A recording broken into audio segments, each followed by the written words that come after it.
સ્થાનિક સ્વરાજ્યની ચૂંટણીને હવે ગણતરીના કલાકો બાકી છે।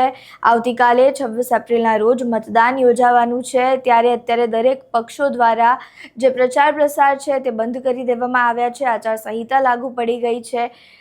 તે વચ્ચે હવે વડનગરમાં હોબાળો થયો છે। વડનગર તાલુકાની જે સીટ છે તેમાં ભાજપના ઉમેદવારનો એક ઓડિયો વાયરલ થયો હતો, જેમાં તેઓએ ઠાકોર સમાજને અમુક એવા જે શબ્દો બોલ્યા હતા, જેને લઈને હવે ઠાકોર સમાજમાં ઉગ્ર રોષ જોવા મળી રહ્યો છે। પહેલા અહીંયા એ ઓડિયો ક્લિપ સાંભળીએ। કહેતા હતા કે મહેશભાઈ જો તમને મળે ને તો 15 દાડા તમારે જોડે કોઈ ના જોડે જવાનું નહીં।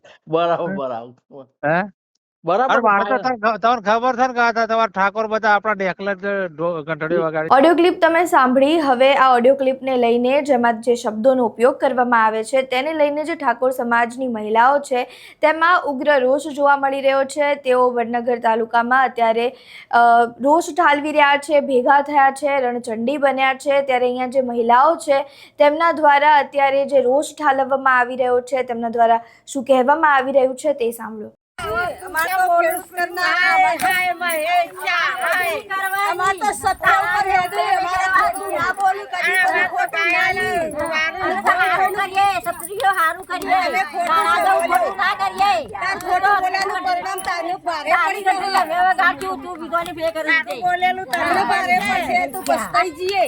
અમારા ક્ષત્રિય વિશે આવું ના બોલાય, તારે વિચાર કરવો પર હાથ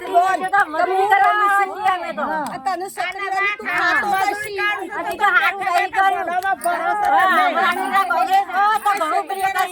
ખેતીવાડી ખેતી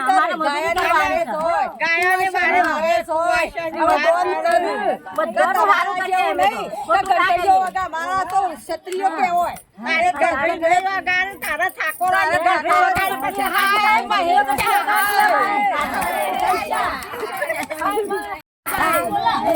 हमारा ठाकुर हमारा क्षत्रिय के હોય हमारा क्षत्रिय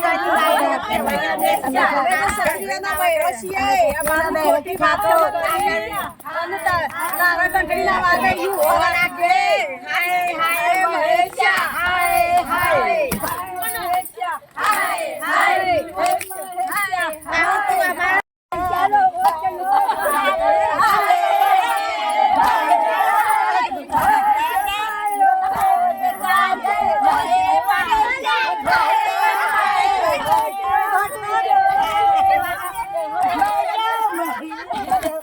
ઠાકોર વિશે ઘંટડી નું નામ કાઢ્યું એટલે અમારે તારો આ હોશ કૂટવી પડી અને આ હોશલો કૂટવો પડે તે રાખજો। અમારા ક્ષત્રિયોનું કદી કોઈ નામ લેતા નહીં।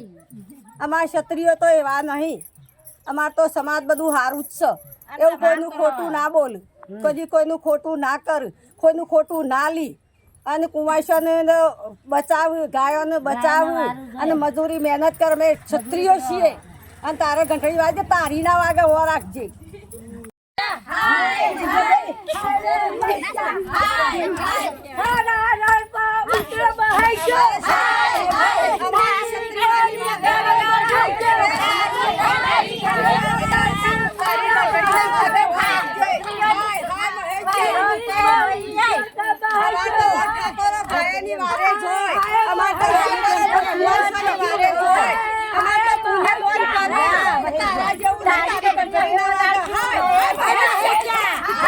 મહિલાઓનો રોષ તમે જોયો। ત્યારે હવે જ્યારે ચૂંટણી નજીક આવી રહી છે, આવતીકાલે મતદાન થવાનું છે, તે પહેલાં જ એના આગામી દિવસે જ આ ઘટના બનવી એ ક્યાંક ને ક્યાંક અત્યારે જે પક્ષ છે, ઉમેદવાર છે, તેને નુકસાન પહોંચાડી શકે છે। ઠાકોર સમાજ અત્યારે ક્યાંક ને ક્યાંક રોષે ભરાયો છે ભાજપના ઉમેદવારથી। ત્યારે અહીંયા એ જોવું રહ્યું કે જે આ રોષ છે ભાજપ ઉમેદવાર પ્રત્યે, તેનો લાભ હવે કોંગ્રેસ અને આમ આદમી પાર્ટી કઈ રીતે ઉઠાવે છે અને કઈ રીતે તેમને મત મળે છે ઠાકોર સમાજના। અને અહીંયા એ પણ જોવું રહ્યું કે જે ઠાકોર સમાજ દ્વારા અને આ ઓડિયો ક્લિપ જે વાયરલ થઈ રહી છે તેમાં સાચે શું સત્ય છે અને ઠાકોર સમાજ દ્વારા શું કાર્યવાહી આ ઓડિયો ક્લિપને લઈને અને ત્યારબાદ જે આ ચૂંટણી છે તેમાં કરવામાં આવે છે।